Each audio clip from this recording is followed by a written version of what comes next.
a bilateral meeting with Prime Minister Modi.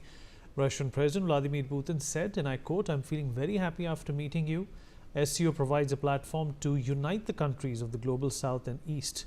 December 21st, 2025 marks the 15th anniversary of the elevation of Indo-Russia ties to a special and privileged strategic partnership. We enjoy a multifaceted relationship, and today's meeting is expected to provide a significant boost to the India-Russia relationship. Russia and India enjoy very good relations. And Mr. Bhattacharya, coming back to you, well, just to put things into perspective, it is not just about India buying oil from Russia, or the fact that the S-400 is also one of the latest military technologies that Russia has given us. Russia has played a central role in our civilian nuclear capabilities as well.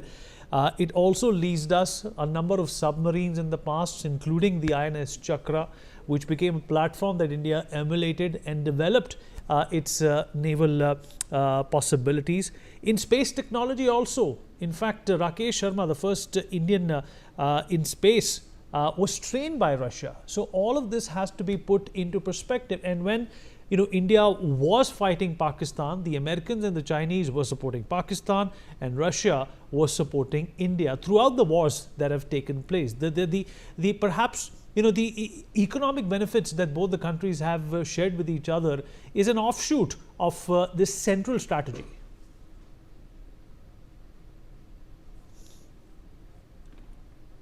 Okay, Mr. Bhattacharya not there with us. In fact, let me take the same question to General Brajesh Kumar. He'll perhaps be in a better position to answer this. General Kumar? Vinit, this business of armament and munition, space technology, yes, that relationship with Russia have been very, very old. In fact, independent India didn't have means and wherewithal to protect itself. We saw that in 1962. The Western world were very chary of giving us those sophisticated arms, ammunition, aircraft, and ships and whatever. And then began the relationship between us and the Soviet Union. And it was so much that in the early 2000s, we realized our dependence on them is 85%. And then if you're looking at the path of strategic autonomy, we changed tack and started diversifying. Yes, so our dependence even today is around 60-65% with ships, with aircraft, and whatever. We all heard of MiGs and Mi-17 and whatever, tanks and ABs. So that's what it is. But then, let's get away from it. Let's move beyond this. The world has changed. Tradition, history is fine. It gives you some lessons. And there is no reliable partner per se. Reliability has to be built upon your own capability and interest. And in today's environment, India is a power by its own reckoning, by its own way. Our economic strength, our military is very nice, though of course dependent on Putin. So therefore, the relationship between us and Russia, between us and China, between us and America, is based on terms which are geostrategic and economic in nature. And the entire caboodle which is happening around the world today is actually the trade war or the commerce or tariff war initiated by Mr. Trump. And that he has a single point agenda. Ensure that the Chinese do not catch up with America.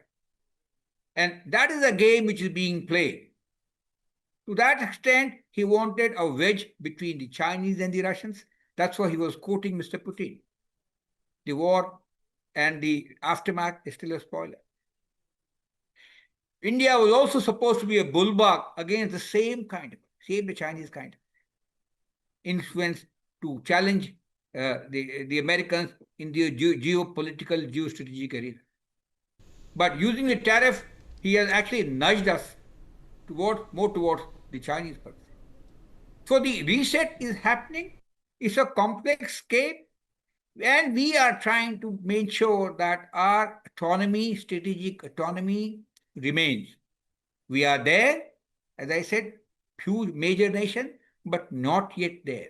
We need about 10, 20 years to progress economically and militarily. And we need certain kind of diplomatic heft and maneuvers so that we are saved from any kind of a catastrophe, whether it's military, which is unlikely, or economic, which we are trying to fight just now.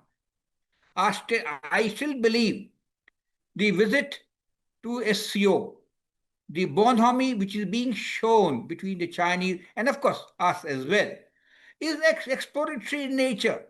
The kind of a distrust, the trust we had with Russia, compared to the distrust based on facts we had with the Chinese. Be it our northern borders, be it assistant to our western neighbor, our principal adversary, Pakistan, as we be calling about it.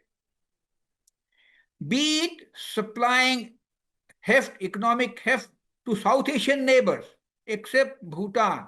The influence of the Chinese are pretty high, be it Nepal, Sri Lanka, Pakistan, we know about it, even Maldives to an extent, and now Bangladesh. For more such videos, subscribe to the NewsX YouTube channel, hit the bell icon.